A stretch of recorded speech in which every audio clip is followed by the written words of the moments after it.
Hey YouTube, I just wanted you to check something out. Yesterday I uploaded a video about all the X-class solar flares that's been going on. And they're old news, they've happened a few days ago now, and that's exactly my point later on in this video, as you'll see why. Also, I uploaded a video yesterday about everyone's favorite weatherman, suspicious observers, because I'm starting to see a lot of videos where a lot of people are starting to recognize that he runs this cult-like thing, and that, well, you know what, I'm not going to get into it because I don't want to attack anybody, but I was just giving my opinion on this dude. And anyway, check out what's on my recommended videos now. Of course, him, which is, I think he's been bought out or something. And this guy also is allegedly on one of his research teams, like they're big buddies, and another one of the top 3 researchers is Dutch Sense or something. I've never watched any of his stuff yet. But anyway, these are two of the pretty big 3 videotapers of Earth changes. So anyway, what we got going on today is these X-class solar flares that happened a few days ago.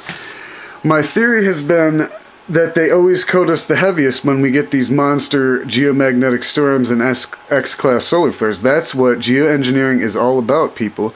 Why would it be to poison us when it says right in the patents it's to absorb solar radiation? Go check them out yourself on the geoengineering websites. They tell you what they're made of. I'm sure they don't tell you every little minute detail. And I'm sure there's unintended consequences from all the microparticulates in the air. But you know what? They're trying to help us, like I've been saying, not help us, but help themselves, so they're trying to prevent a much larger catastrophe like the electrical grid going down. Trust me, you should have seen the baseline resonance from all these flares. And anyway, check this out now. Anyway, I went to the beach with my friend yesterday, and they were chemtrailing us super heavy yesterday. I mean, I saw at least 8 to 10 planes.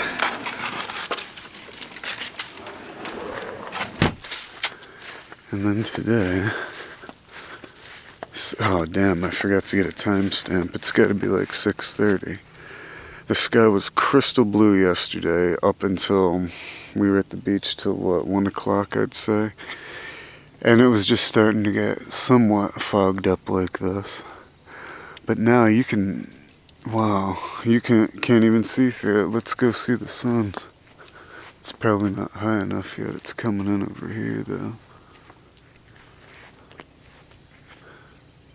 That's where it's lightest. But anyway, like I said, you can't see nothing. This is the thick, murky haze. I was trying to tell my friend that they spray a nice big line, and then they'll come down and they'll bisect that, and they'll form like this little intersecting line pattern, and then they'll have a third plane run down, and of course it's in a triangle. I just noticed that. And then as all the things expand, they become like a sort of like, what do you call it, a circumference. Circular shape. Anyway, I just wanted you to see this coverage, and I can't believe it, man. Every single time I'm going to go back through the history of my videos and see every time we've had a large earth-facing CME, if I've gotten any documented evidence of how heavy and thick these trails are. Because it's starting to get bad, people. I mean, we're seeing the geological upheaval starting to speed up and accelerate even more.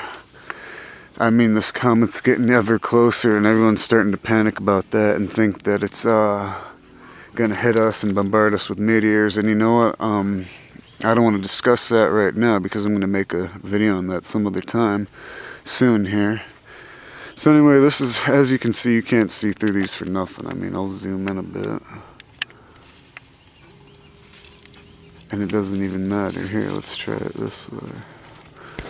Sorry, I don't have my tripod, so I gotta steady it by myself. And as you can see, the sky is not even blue at all. It's thick, murky, gray haze like we've had fog all night. And my theory is that when they spray the chemtrail super thick, and when it gets cool at night, the air pressure lowers and it condenses around the molecules of like aluminum and barium and stuff, and compacts and makes them much more dense, and then they fall to the earth. Because I've woken up even earlier than this, and I've walked in it's been like walking through fog, man. Like it was right down in face level and everything, and now it's really low hanging. And that's my theory on how it falls to the earth. And like I said, if that's getting injected into water streams, sure, it can cause fish kills and whatnot.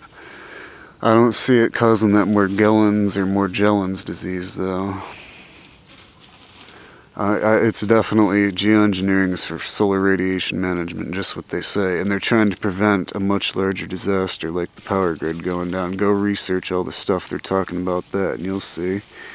And go look up what Comet Elenin did when it was coming in. It launched all these solar flares. Every time, like the 9.0 in Fukushima, that one was when Elenin was coming in, and it was supposedly AU whatever .6. And then the twin .0, 8.0s in the Sumatra that broke up the Indonesian plate, that was when it, no, that must have been after it broke up. Oh, the Chile quake, or the one in 2010 that shifted the Earth off its axis, that one. And the Christchurch one too. Those were all when Elenin was coming in, and every time it launched a huge geomagnetic storm at us from a huge solar flare. So everything's starting to link up, and I'll do a much better presentation because this is starting to get long. So I hope you enjoyed this, and I hope you learned something. And I really hope that you start to research this stuff for yourself, because that is the only way you're going to see. I mean, like I said, if you want to believe in that Planet X stuff, go look at the source.